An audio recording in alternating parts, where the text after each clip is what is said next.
Hi hello నమస్తే welcome to our channel. This is Amala. అందరికీ Christmas శుభాకాంక్షలు. ప్రస్తుతం మనతో మాట్లాడడానికి సీనియర్ జర్నలిస్ట్ దాము బాలాజీ గారు ఉన్నారు. వారితో మాట్లాడడం. Hi sir. Hi. CM Revanth Reddy గారి కూతురి ల్యాండ్ ఆక్యుపై చేశారని మనకు మరో వార్త వినబడుతుంది సార్. మాజీ మంత్రి దీన్ని ఏమైనా చేసి ఉంటారా? అది మీ మాటల్లో సార్.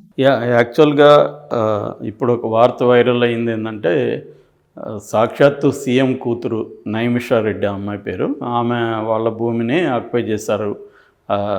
ఇంకా మామూలు వాళ్ళ పరిస్థితి ఏంటి అన్నది ఇప్పుడు వైరల్ అవుతుంది.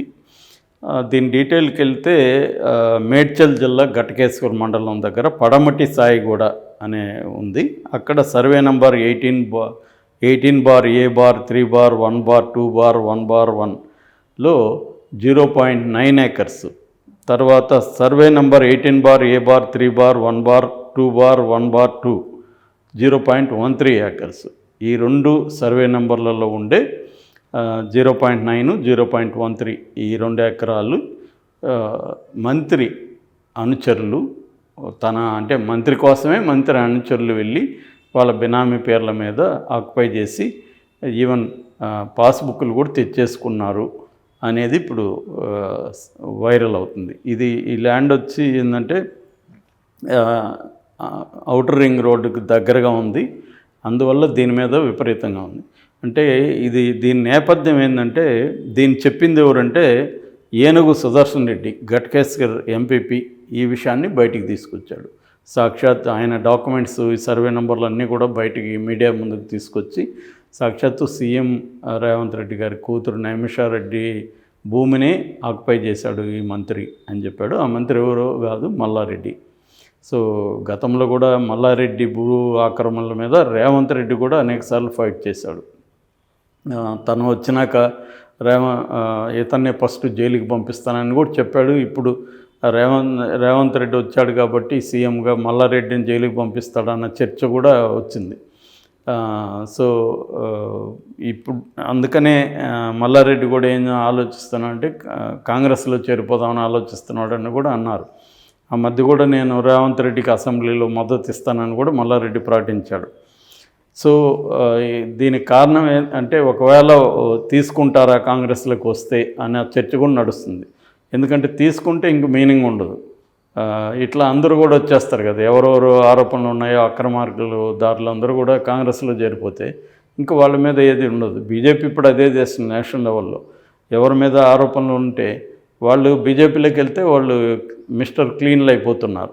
లేనప్పుడు మాత్రమే వాళ్ళ మీద ఈడీలు, సిబిఐలు ఇవన్నీ వస్తున్నాయి.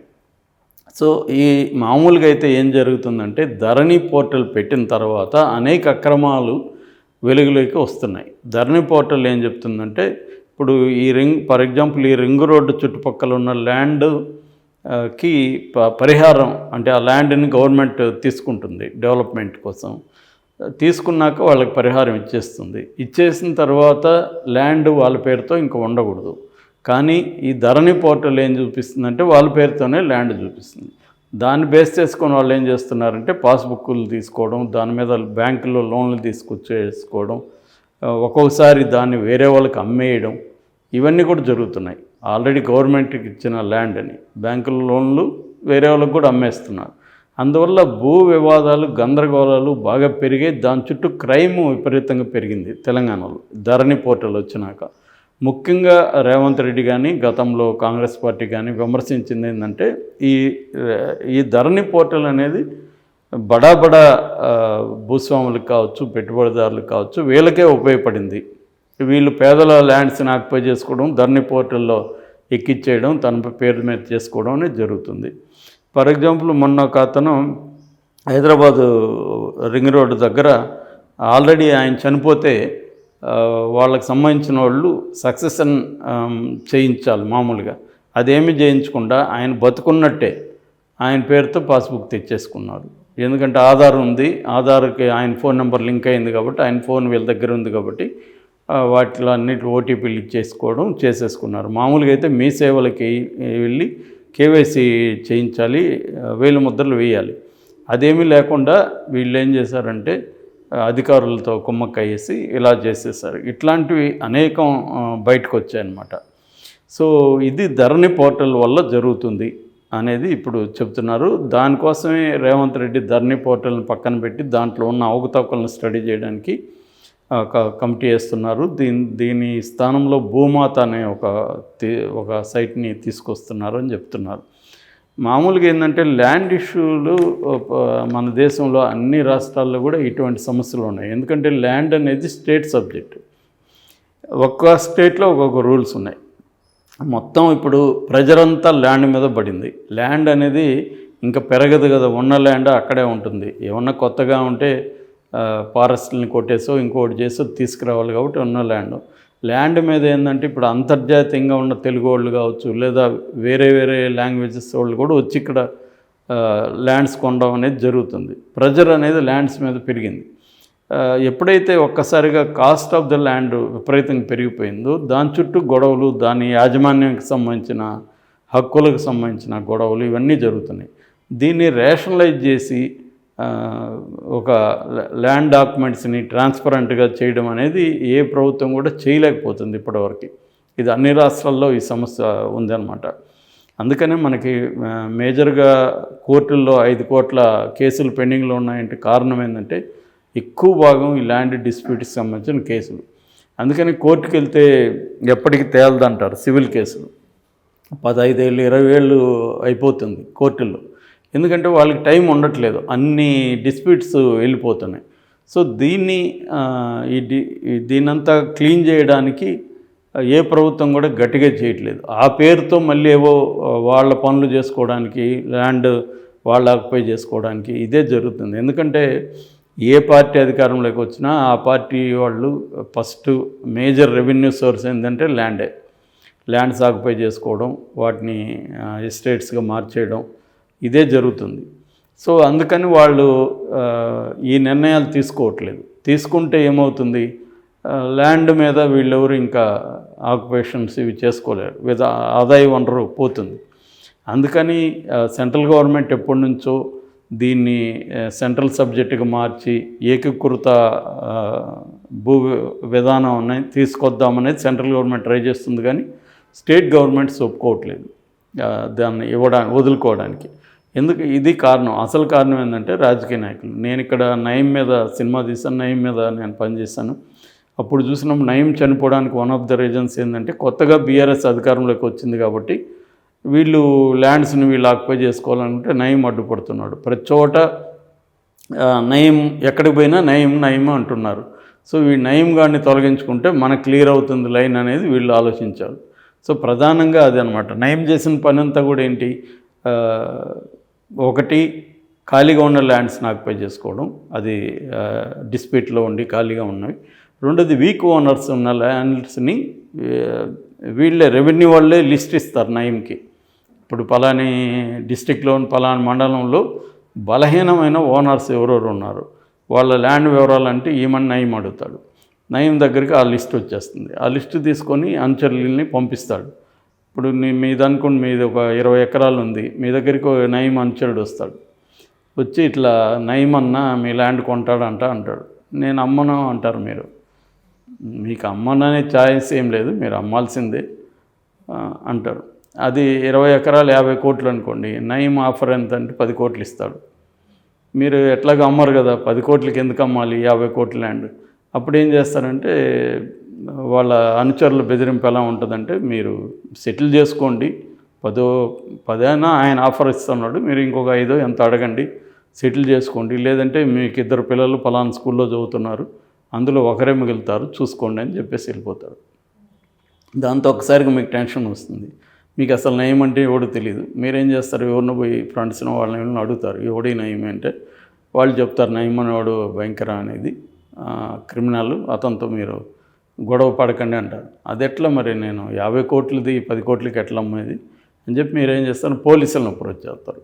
పోలీసులకి నయీంకి కూడా ఆల్రెడీ సంబంధాలు ఉంటాయి కాబట్టి వాళ్ళు కూడా మీకేం సలహా ఇస్తారంటే, ఎందుకమ్మా వాళ్ళతో ఏదో ఒకటి సెటిల్ చేసుకుంటారు.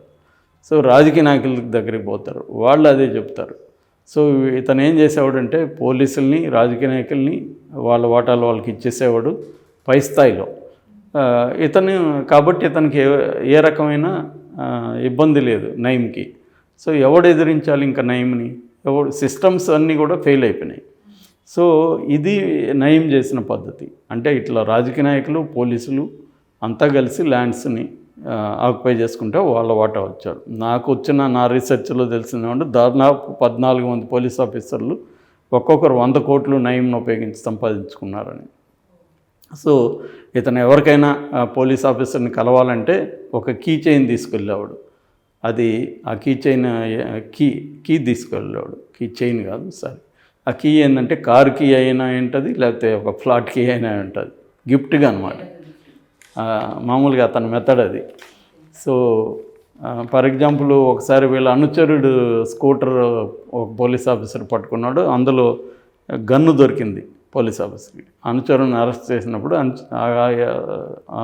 సిఐకి ఫోన్ చేశాడు నయం.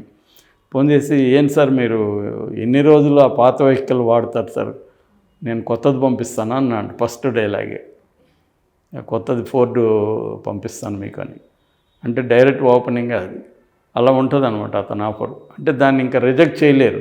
అతను ఏదో పాత వెహికల్ వాడుతున్నాడు, ఫోర్డ్ బ్రహ్మాండమైన వెహికల్ వస్తుంది, జస్ట్ అతను వదిలేయడమే, అతను చేయాల్సిన పని ఏం లేదు. అతను ఏమనుకుంటాడు, వదిలేస్తూ పోతుంది. ఒకవేళ వదలకపోయినా వీడు మళ్ళీ ఏవో పైన చెప్పిస్తాడు. ఇప్పుడు మనకి ఫోర్డ్ కార్ వస్తుంది, అప్పుడైతే అది కూడా రాదు, తిట్లు వస్తాయి, ఎందుకులే అని ఇతను ఇది ఈ సిస్టమ్స్ ఇలా ఉన్నాయన్నమాట. సో అందుకని కొత్తగా అధికారంలోకి వచ్చిన వాడికి వీడు కంటగింపుగా కనబడ్డాడు. సో వీడిని బయటికి తరిమేశారు. ఆల్రెడీ జనంలో ఇతని మీద రాక్షసుడు అనే అభిప్రాయం ఉంది కాబట్టి ఇతన్ని చంపడం పట్ల కూడా ఎవరికి వ్యతిరేకత రాలేదు. ఎందుకంటే ఆల్రెడీ ఇతనే ఒక రాక్షసుడిలాగా అందరికీ అనిపిస్తున్నాడు కాబట్టి. నిజానికి రాక్షసుడు కనుక చాలా గొప్పవాళ్ళు అనబడేవాళ్ళు చాలామంది ఉన్నారు, కానీ వాళ్ళు ఎవరు ప్రత్యక్షం కనబడరు కదా. అందుకని ఇతన్ని తొలగిస్తే అమ్మయ్య హాయిగా ఫీల్ అయ్యారు జనం.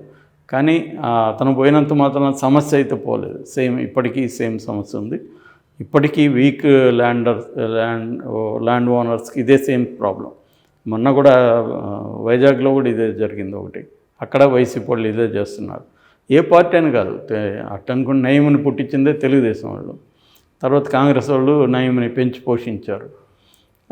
వీళ్ళు నయముని తీసేసి మిగతా వీళ్ళే నయములుగా మారిపోయారు, బీఆర్ఎస్ వాళ్ళు.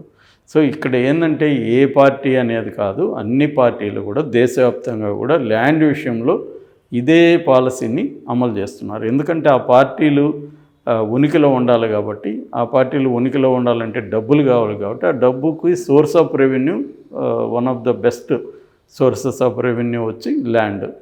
సో ఇది జరుగుతుంది. సో దీన్ని ఏమన్నా రేవంత్ రెడ్డి మార్చగలరా? రేవంత్ రెడ్డి కూతురుదే చేశారని మనం చెప్పుకుంటున్నాం, కానీ రేవంత్ రెడ్డి ఏ రకంగానూ దీన్ని మార్చలేడు. మార్చుతానని బయలుదేరాడు, కానీ ఫైనల్గా రిజల్ట్ మీరు చూడండి కావాల్సింటే 5 ఏళ్ళ తర్వాత ఏ మార్పు రాదు. ఎందుకంటే ఇది వస్తే రేవంత్ రెడ్డి పార్టీ ఉనికిలో ఉండదు. అదేంటంటే పాత వాళ్ళని తొలగించి వీళ్ళు వస్తారని, కొత్త వాళ్ళు కాంగ్రెస్లో ఉండేవాళ్ళు ఇప్పుడు ల్యాండ్ గ్రాబర్స్గా మనం వింటాం. ఇంకొక 1-2 ఇయర్స్లో కొత్త గ్రాబర్స్ తయారవుతారు, అంతే.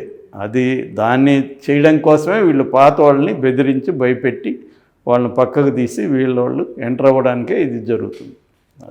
అంటే సార్ ఇప్పుడు ల్యాండ్ ఇలానే కంటిన్యూ అవుతే చాలామందికి చాలా ప్రాబ్లం అవుతుంది, దానివల్ల మారదని చెప్తున్నారు. ఇలా అయితే ఇంకా మనకి ఎవరు హెల్ప్ చేస్తారు? ఎవరు హెల్ప్ చేయకపోతే ఇంకా ప్రాబ్లం ఎక్కువ అవుతుంది, కానీ ఏమీ ఉండదు కదా సార్? ఏముండదు, ఎవరు హెల్ప్ చేయలేరు. ఇది అంతే, సమస్యగానే మిగిలి ఉంటుంది. ఏ గవర్నమెంట్ వచ్చినా ఇది ఎవరి పార్టీకి వాళ్ళు చూసుకోవాల్సింది. జాగ్రత్తగా ల్యాండ్స్ని కొనేటప్పుడు కానీ పెట్టుకున్న తర్వాత. ఆ మధ్య నేను కొండపూర్ వెళ్తే ఒక ఆయన అక్కడే మంచం వేసుకుని పడుకున్నాడు. ఆయనకి 4 ఫ్లాట్లు ఉన్నాయంట. ఎందుకంటే బయటకు వెళ్తే ఎవడో ఆక్యుపై చేసుకుంటాడు పక్కనోడు వచ్చి. మా ఫ్రెండ్ది 2 ఫ్లాట్లు ఉంటే అతను ఎక్కడ బెంగళూరులో ఉంటాడు. ఒకసారి చూసి రండి అక్కడికి వెళ్ళింటే పక్క కన్స్ట్రక్షన్ వాళ్ళు మా ఫ్రెండ్ సైట్లో సగం ఆక్యుపై చేసేసారు. ఏమని అడిగితే ఏం చెప్తారు, కోర్టుకు పోండి అంటారు, ఇంకో దగ్గరికి. ఏం అట్లా ఉంది పరిస్థితి. Okay sir, thank you sir. Thank you.